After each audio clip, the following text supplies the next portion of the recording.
Welcome to the Super Gamer Podcast. Welcome to the new Super Gamer Podcast, episode 107. Our guest this week is the founder, the sole person in Clutch Dynamics, just released on Steam, a game called Boris the Sloth. It was previously released, still not that long ago, on mobile. We have Ben Kobe. Thank you for being here. Yeah, thank you so much, Mark. Yeah, I should also say you're a mechanical engineer who worked at SpaceX. Yeah. Perhaps will lead to our first question, I guess. How do you go from a mechanical engineer working at SpaceX to making an indie game? Yeah, actually, it was kind of interesting. So I met my fiance, now wife, about 3 years ago in 2019.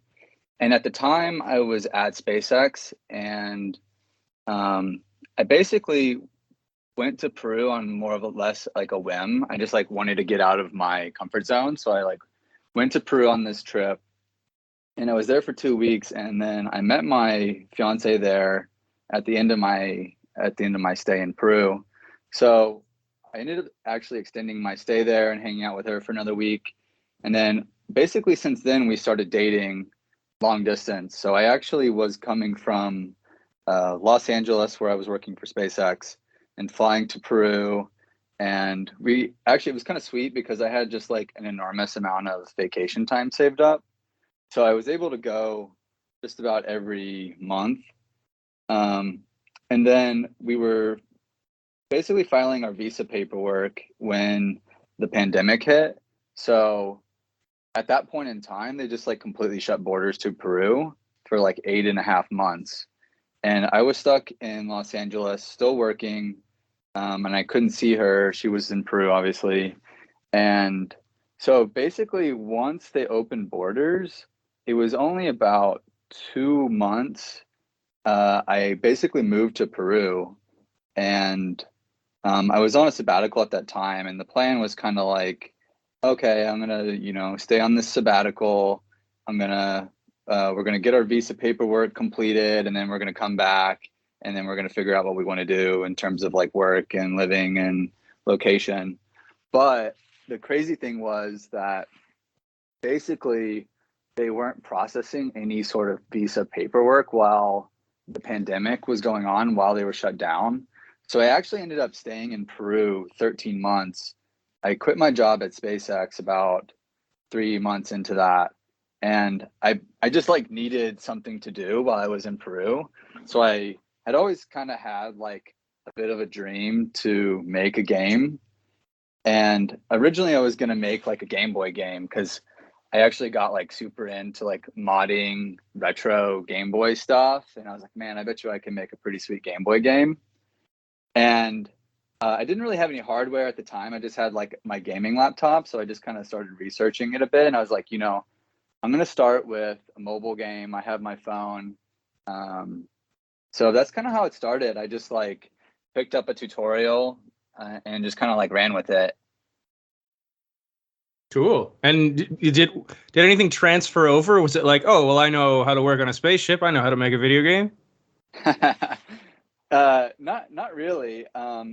Most of the things that transferred over were programming. When I was in college, I took a lot of programming classes just for fun. But none of the actual SpaceX work transferred over. When I was at SpaceX, actually, I was working on valves. So I did a lot of the manufacturing and design for valves on Dragon 2, which is the spaceship that goes to the International Space Station. And it's the crewed one. And then I did that mostly at the beginning of SpaceX career. And then at the end, I was working on more Starship solenoid valves. And again, it was mostly design and manufacturing. So it was mostly hands-on work, some machining, and just some general design principles and just experience.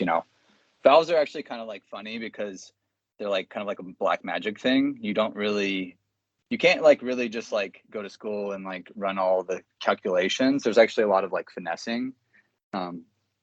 So yeah, a lot of that didn't necessarily transfer over to games. But the programming stuff, I mean, occasionally I would program things, but mostly that's what would transfer over. And you would think, being a space nerd and the valves guy working for SpaceX, that I would have made a space game. but I kind of went the complete opposite direction and went with a sloth-based puzzle platformer as kind of like my entry into the general sphere of game development. Yeah, and the reason I even, I mean, I saw you on Twitter was how I discovered the game. And what caught my eye is my girlfriend loves sloths, like just Okay. wild about them. I actually, you know how they have those like adopt an animal thing for conservation efforts. I adopted her one named Quattro, which they named that because it was a three-toed sloth born with four toes. Oh wow, that's But cool. what got you into? I mean, part of the proceeds of your game go to sloth conservation. So were you always a Yeah, big fan or what? yeah. It's funny. Yeah, I've always been a big fan. I remember when I was, I think I must have been. I'm 32 now. I must have been 22-ish. I was like really into sloths because they're kind of like the opposite of me. They're like slow and easygoing, and I'm kind of like neurotic and like things my way. So I think I always appreciated them. So I got really into sloths like when I was in my early 20s, and then I just kind of like went from there. Like every Christmas, I would get like an extra sloth T-shirt, or so I think I have like 3 sloth T-shirts, and like I always get like I have like a sloth bumper sticker now for this like van project that I'm working on, and yeah, and that's kind of how it started. Like I mean they're like my favorite animal for sure, and they're actually like kind of going through like a really destructive period in their like existence because they're not really fast, of course. They're sloths.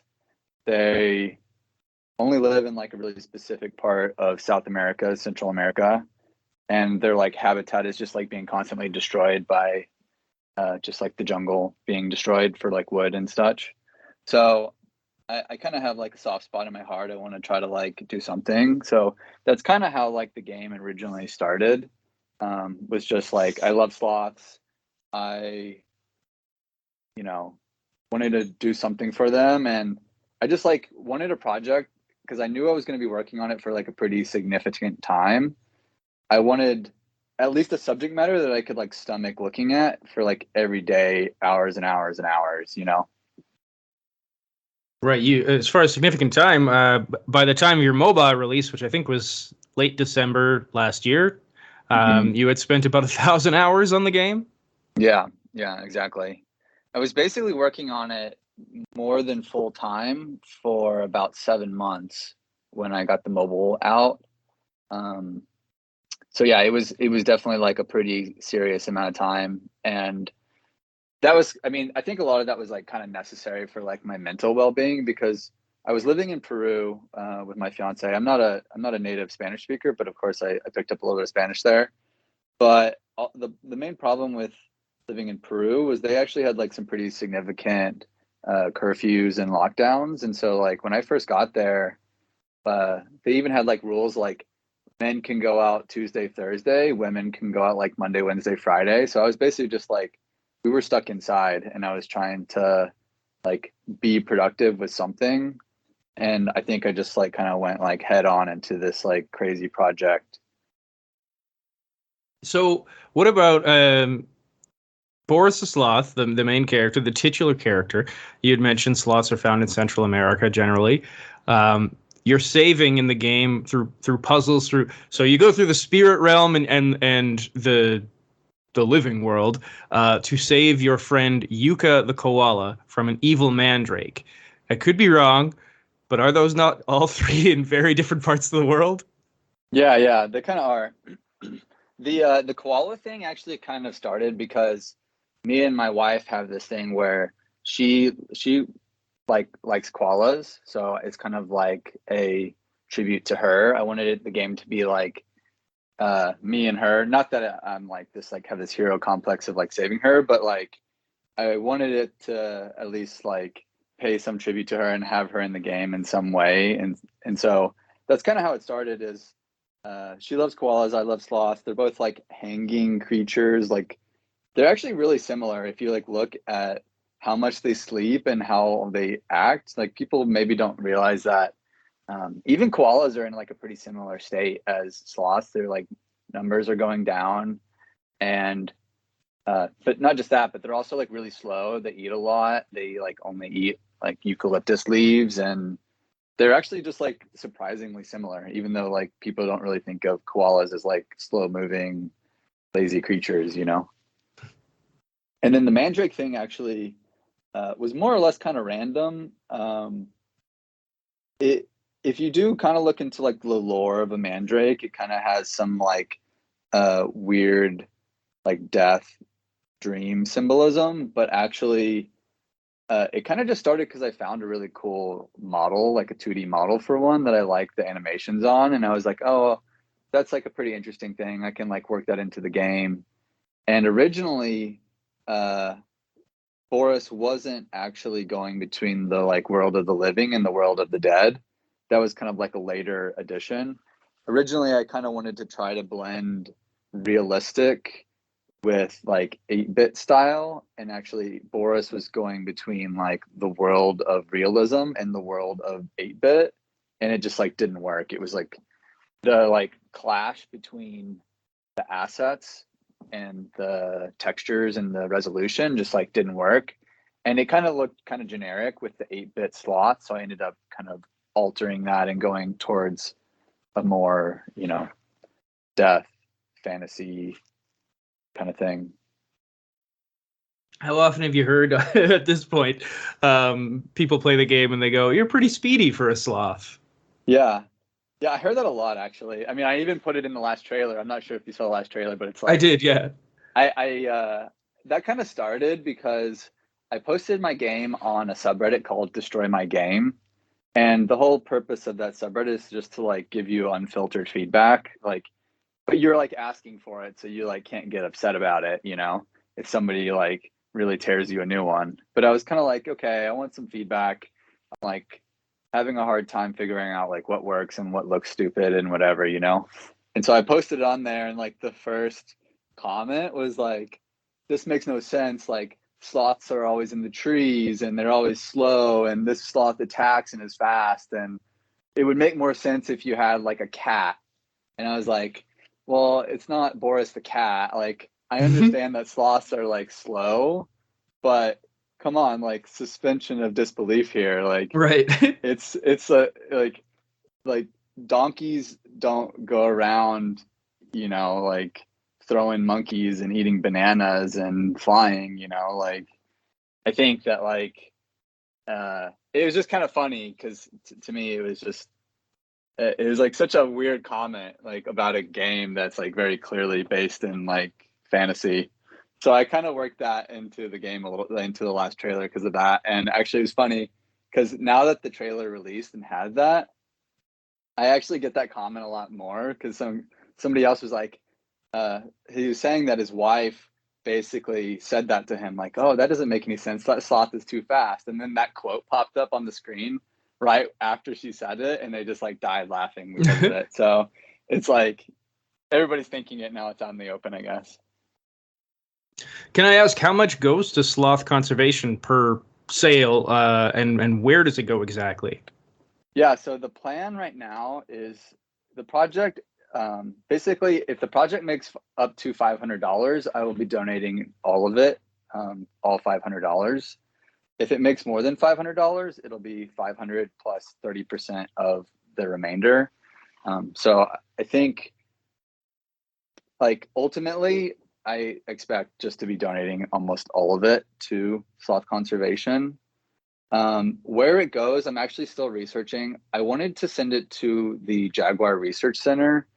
That's still like I think my number one candidate. They do actually a lot of animal rescue stuff in Costa Rica, and they do a lot of sloth conservation stuff. And it's pretty cool. If you look at their like Instagrams and stuff, they're really involved. And actually, there was another lady who was like really into like sloth conservation. Her name was Lucy. I can't remember her last name, but she's one of the main sloth conservationists, and she always like publishes like a sloth catalog. And luckily, she has like a website that has like all of the like in good standing sloth sanctuaries. Like these are legit, and so I've reached out to a few of them, but I think ultimately I'm going to end up sending it to the Jaguar Research Center, most likely. Cool. Is Boris two-toed or three-toed? Boris is a three-toed sloth. Yeah. Is there a giveaway? I don't know a lot about sloths. Is there something like how he crawls or something? Their facial features are like pretty different between the three-toe and the two-toe. And actually, when the game started out, the like first rendition of Boris was actually like full motion video, because I'm an engineer. I'm not very good at the art stuff, but I'm pretty good at the programming and kind of assembling everything and organizing things. So I was like, okay, I need something to start with. So actually what I did is I found some videos online of like sloths crawling and sloths climbing and hanging. And of course sloths don't attack. So I kind of just like improvised those. But it all started from like YouTube videos that I just took like six screenshots for like the full animation cycle, and then just like cut them out and like animated them on top of each other. And so that's actually how Boris started. He actually started as a like three-toed sloth crawling across a road. And over time, it kind of like I changed it because I felt like it kind of clashed. Although people really did love the original FMV style, it wasn't very appealing artistically. I think that like it didn't fit in, it didn't match a lot of the stuff, so it ended up being changed. And actually, I think it's level 13. If you get to the end of level 13, the original FMV sloth and FMV koala are still like hanging in the trees as kind of like an homage to that origin. Cool. But yeah, that's the only thing. Like right now, it's like more of a cartoon sloth, so you can't really tell. But originally, he was the three-toed sloth. One thing I love, the loading screens, it has sloth facts. And I'll actually say two that I'm aware of. One, my girlfriend just told me because I was like, what should I bring up here in this interview? And she said her favorite sloth fact is if they are given the wrong fruit to eat, their metabolism is so slow that they can actually get alcohol poisoning because it ferments inside them. Oh, wow. I believe it. I think their digestion's like a week long or something. Yeah. And then the other one I will say, a little thing for any sloth lovers out there who maybe want to go see a sloth. This is, my girlfriend is aware of this. It tears her up inside, but she loves the sloth, so she wouldn't go against what she's supposed to do here. It's actually very bad to hold a sloth. It's bad for them. People go on whatever tours and end up getting to like hang out with a sloth. Apparently not a good thing. You should admire from afar. Yeah, when I was like, again, like I said, when I was in my 20s, they actually had, I think, a special on like Animal Planet, and it was with a sloth sanctuary. And I actually visited that sanctuary, and they like purportedly were really like legit. And there's definitely like there's a photo of me with the owner, and the owner's holding the sloth, and I'm like next to her. And then I find out several years later, because Lucy, the sloth, the other sloth connoisseur, she was really like helping them out too. And then she kind of realized that they were actually doing some kind of sketchy stuff and had to like distance herself from them and kind of out them about these practices. And that's kind of when I started to realize those things too. So I definitely would recommend that, like, if anybody's really into sloths, to research the more legit organizations that actually do those things more by the book, because like you said, like handling sloths is not great for them, and some of the organizations actually kind of use it as like tourism, which is pretty horrible to find out after the fact. Mm-hmm. Back to the game. Why Boris? That was not my original first name choice. I actually originally wanted to go with like Dozer the Sloth, like Dozer, like sleepy. But if you look up Dozer the Sloth on Google, it actually comes up with like Hasbro toys and other things like that. And I had like been racking my brain for like a good month about like, okay, what am I going to name the game? I wanted it to be set up so that like if you were on either iPhone, Android, or Steam now, if you were to like search sloth, that it would like show up, which is like a pretty like steep goal, because there is actually multiple sloth games. But I at least wanted somebody to be able to like have sloth in the title, which is why it's like blank the sloth. I also wanted it so that like if you were to search it in Google, it wouldn't be competing with like major products or like infringing on some sort of copyright, which is like one of the reasons why I had to like not use Dozer the Sloth. And then Boris, I had a couple other names and I can't remember all of them. I actually have a notebook. Maybe I could find the original list of names. Ooh, that'd be fun. Let me see. I want to hear what was on the cutting room floor. Yeah. Let me see if I can find it. It's in this big game notebook that I have sitting in front of me with level designs and a few. Okay, so here was like the short list. One was Harold the Sloth, like Harry. I kind of thought like sloths are hairy. Flippy the Sloth, because in the game you can like flip up and down. I have no idea why this next one was appealing, but Magnus the Sloth. I think maybe I had just gotten done watching Dark on Netflix or something, so maybe I was thinking Magnus. And then the last one, other than Boris, was Perry the Sloth. And the reason why Perry is because in Spanish, a sloth is called perezoso, which means like lazy. But I kind of like had a play on that. I ended up going with Boris because I kind of thought Boris kind of had like sleepy, kind of boring Boris kind of sound. I like pulled some friends and some family, and that's the one that they liked. I liked it too. When you search Boris the Sloth on Google before my game existed, it was just like talking about Boris Johnson, and some article just happened to mention Boris Johnson and sloth in the exact same like article, and it actually has like a picture of him yawning like a sloth, which is kind of funny, I guess. But actually, so at the end of the day, I went with Boris. I had to like pin down a name because I was like trying to get my Steam page up like ASAP. That's like something you should really consider like early on in your like game dev process. If you're trying to, if you're going to release a game, like I strongly recommend getting your name locked in and like making a Steam page early on to just get as much traffic through it. So that was kind of like my idea is like, I need to lock this in. And ultimately it kind of worked out. Like now, if you search Boris the Sloth on Google, it's just like an entire long running page of like the game on, Steam and all the mobile builds. And I have a website for it. And which is really great. That's like what you really want. Because I think a lot of people choose like kind of a generic name. And then when you Google it, it's like competing with, I don't know, Amazon or some other like really big company. And that's like the opposite of what you want in a game title, I think. Well, this is a perfect segue.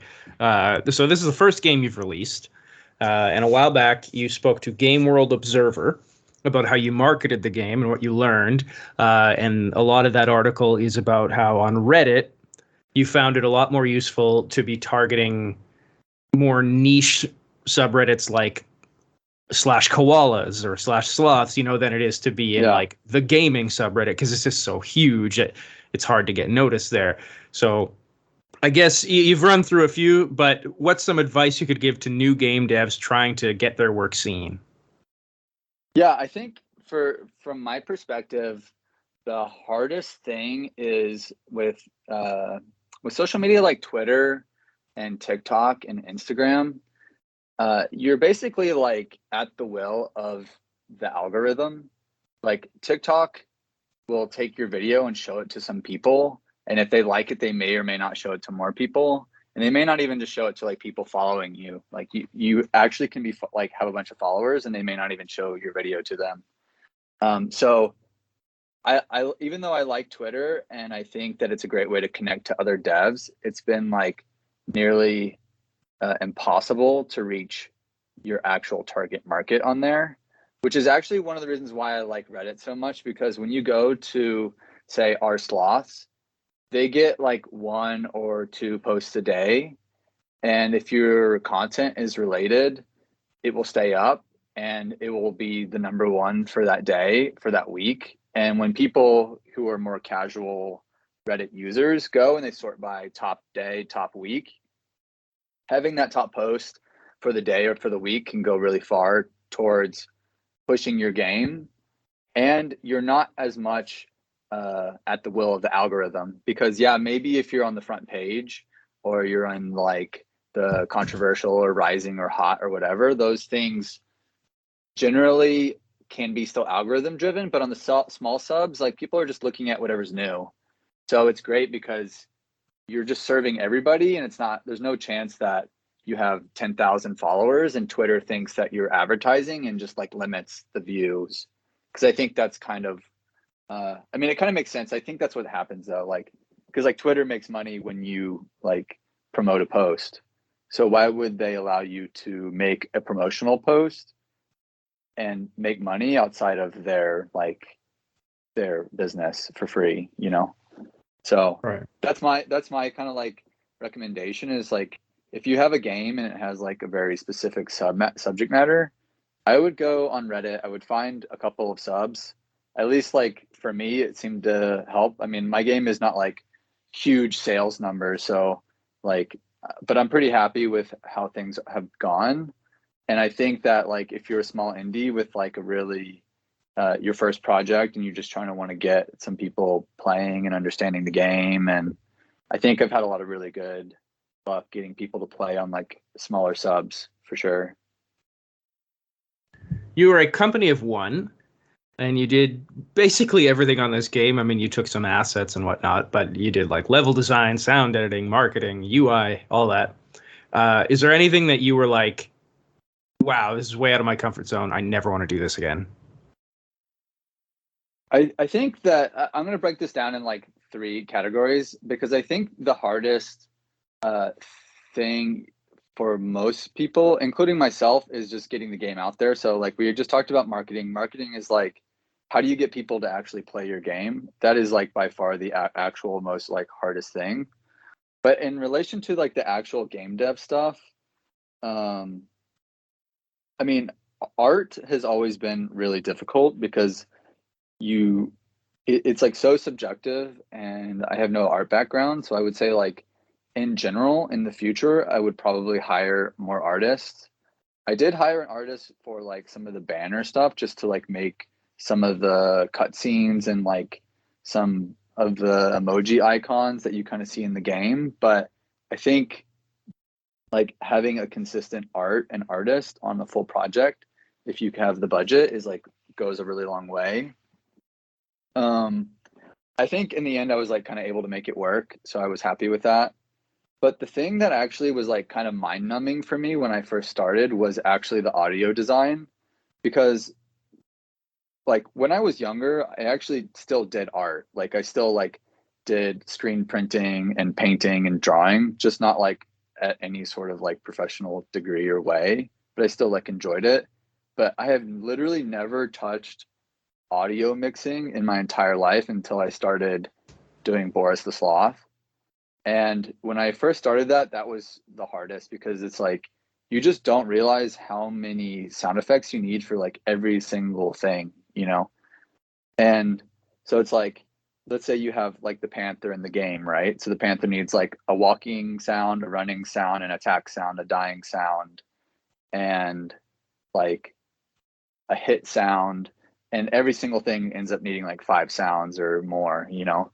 And I remember that used to be like, I just had to like will myself every day to get on Audacity.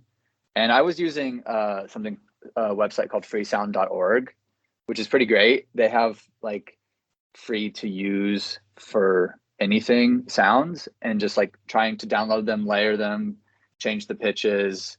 And eventually I was actually pretty happy with the results. But I would say like as a first time dev, that was like the most surprisingly hard part of the whole project. Would I do it again? I think I would, because I actually did end up kind of enjoying the sound, and I was really like happy with some of the sounds, how they ended up. Like I really love the eagle sound when it like attacks you, like and stuff like that actually made me like pretty happy. And I'd say like if I had to do another game, I think I would still do the art because I'm kind of cheap, but I would love to like work with an artist, to be honest, if I could have some sort of guarantee of success. Because also like you work with an artist, you're already like several $1,000s in the hole, which can be hard for an indie dev to stomach. So is there another game planned down? I know you've just released this one, probably hard to think of, but like, is Clutch Dynamics here to stay? Are you going to keep doing this? That's a good question. Because it was just like 10 times as much work as I thought it was going to be. And I think that's actually one of the reasons why a lot of indie devs make like one game or zero games, because like getting all the way to the finish line is pretty tough. That being said, I think I will probably work on at least like one more game. I don't know when, maybe not in the next year, because I would really love to just like support like the bugs and support like fine tweaking things on the game and just like maybe even more focus on like promotional to try to get more people playing it. Um, but yeah, I have some ideas, and I think I do think like eventually I will make another game, but I kind of like don't know what I want to do next. If it's going to be like a mobile game or a puzzle game. Like I said, I have some ideas. I just don't know, like, if knowing what I know now about game dev, I don't know how much time I want to put into those ideas, because when I started Boris, I had no clue. I just kind of like slowly started to realize I was like in over my head. And now I know like where that line is, and I know what I'm getting myself into. So I really have to like make sure I have the time commitment and the scope kind of more refined. Because I do think that I want to make something like a little bit more replayable. Um, and I think Boris the Sloth is like semi-replayable, but it's like at the end of the day, like you can easily like beat it and be done, versus like Wordle or 2048 or whatever, where people just like play for hours and hours and hours, and it has a lot of replayability. So Well, I was going to ask if you wanted to maybe make a BMX, motorcycling, or like racing game, which I I believe are actually, interests of yours. yeah, yeah, I definitely, I love BMX. I used to do that in college, but I have no plans to do that right now. I think it's really interesting because there's a lot of like pretty amazing games. I'm sure you like go on Twitter and see like all the devs making so many different games, and there's like people are working on some like really creative like skateboarding games, and I'm sure somebody's working on a BMX game. And for me to be like interested in it, it's like I don't just want to make like a BMX Tony Hawk type of trick game. It would have to be like something just insane, like I think just like something really out there in a way that there's no way any other like AAA company would do it.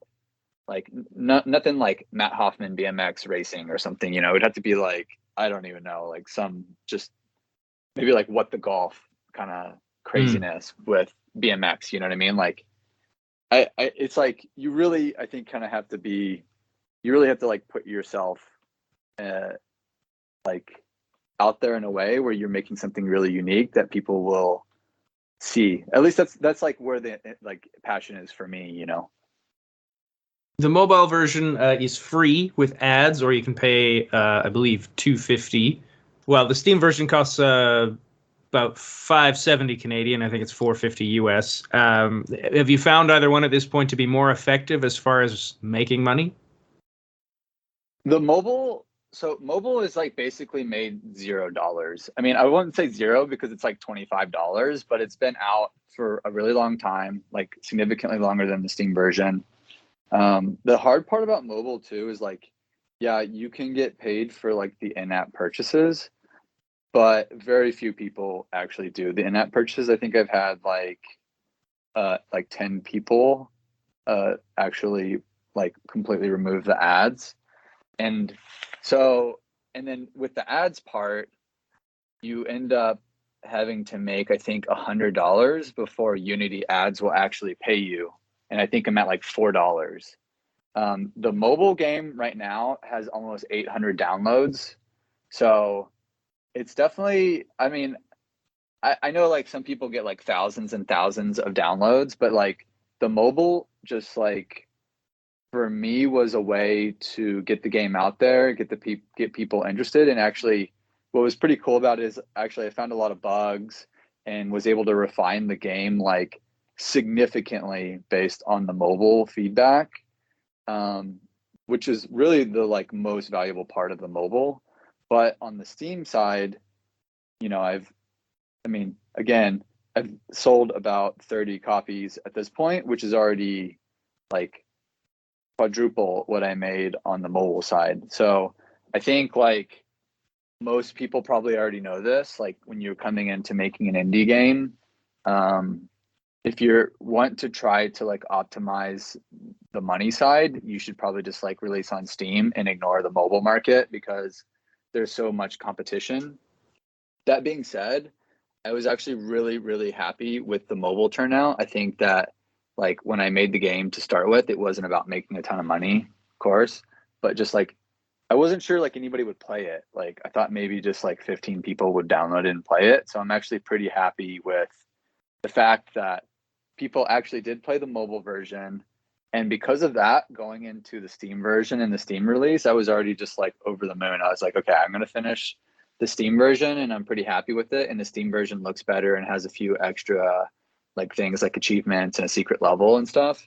And actually the Steam version gets more like updates and I'll support it more than the mobile version going forward. But it took a lot of the pressure off, which was really great. Like it's nice when you can just like go into, you know, a project and you've already like done the thing that you wanted to do, like make people happy and get people playing, and then you can kind of focus on something else with the other half of the project, which is kind of like how the Steam version worked out for me.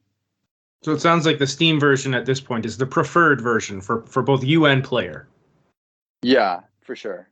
I think people will enjoy the Steam version more because I think the controls are a little bit easier to understand on a PC. You can play with a controller now too, and I think that the mobile version, I love it. I love that I can show people, you know, on the run. Like I made this game, check it out, play it, but you're still using like simulated virtual hardware, right? It's like a virtual joystick and virtual buttons, so it's not as it's maybe not as fun of a platformer on mobile, although I still think it like holds its water. But yeah, for sure the Steam version I think is like the more complete version of the game and like how I would originally say like the vision for it was. You watched a full playthrough by Garden of Indie on Twitch, and you said you were learning things there. You went and adapted, I think, the tutorial and some of the controller controls after watching that. What's it been like watching other people play the game? It was really interesting because I had only gotten to see I think not very many people, like people gave me feedback on the game, but I hadn't actually gotten to see anybody actually play the game other than my dad during Steam Next Fest. I kind of like roped him in to play the second stream on Next Fest, but it was pretty surprising because you know, you like design these puzzles and you think like, okay, this is how I would solve this puzzle, and then they go do something just like wild and crazy, and it's like pretty entertaining, and it actually can help you fix like some things like unintended frustration, like which is like a couple of things that like I noticed yesterday. It's like you can see like somebody's getting frustrated on something and it's like, oh well, I didn't want them to get frustrated about that, I wanted them to focus on this part of the puzzle. So then you kind of want to change things. Or even when like they so like in the game you can like jump above like a warp line and then you like flip and the gravity flips, and then you know you'll see people play and they jump at a place where they're not supposed to be able to cross that line, and they're able to like skip a huge part of the level that's like kind of unintended. So it's like pretty interesting to see those things, like to see how other people kind of like discover the game, you know. And it sounds like you mentioned you're going to be doing updates for the Steam version. Sounds like you might be adding more levels at some point. Maybe Yeah, I don't want to say that you are, and then you're like, oh. I think it like totally depends on the reception, you know. If the game can like get some amount of popularity, I'm not saying like 100,000 downloads or 10,000 downloads or even 1,000 downloads, I think I could see myself adding some additional levels. That being said, I think there's like a lot to be said about like having a project doing everything that you've ever wanted to do with it and then just being done with it. Like, I certainly don't want there to be like bugginess or like really poor design decisions, like level design that get like left in and like are unnecessarily frustrating. But I could see it going both ways. Like originally I did kind of want to add some additional levels with like Yuka. Like the first 14 plus the secret level, so 15 levels are all Boris. I would love to add some like Yuka based levels, but like I said, it's at that point it's like almost designing a second game. Like it might as well be Boris the Sloth 2, Revenge of Yuka or something, you know? Like You are not the first person on this podcast to hate water levels, but I mean, sloths are very good swimmers. yeah, I think I actually would love to do like I love like swimming sloths are hilarious. Like if you ever look up a video of a swimming sloth, they're like they're kind of scary the way they just move in general, but they're actually like pretty natural swimmers, like you were saying. So I think it could work, but it's like whenever you play like Donkey Kong Country, like for Super Nintendo, it's like for me that levels, the like water levels were always like some of the least enjoyable. I know Garden of Indy was saying that he doesn't like wind levels and stuff like that, which I don't know many games that have. I guess maybe Donkey Kong had a wind level, but to me that wasn't ever that frustrating. It was just like the water levels because it kind of like takes a platformer with like really tight controls and then makes them kind of like loose, which to me kind of like isn't as fun to play with. So if I were to make a water level, I would definitely like try to at least keep it fair. You know, I would still try to like not use it as a way to like add time or play time to the game or like unnecessary deaths or like really annoying things that like are hard to dodge, which I think is why quite a few people don't like water levels. The like random jellyfish that comes down and stings you from behind the like coral reef or something isn't super enjoyable necessarily. All right, last question. How is your dog handling all the fame of being in this game? She's actually right behind me. She's just like laying there. She was like kind of grumpy earlier, but I think she's enjoying the fame. And actually, the one of the like latest updates was adding her to more levels, so I think she's pretty happy about that. Well, people can get Boris the Sloth on mobile or on Steam. It sounds like Steam's probably the way to go. Ben Kobe, thank you for being here. Yeah, thank you so much, Mark.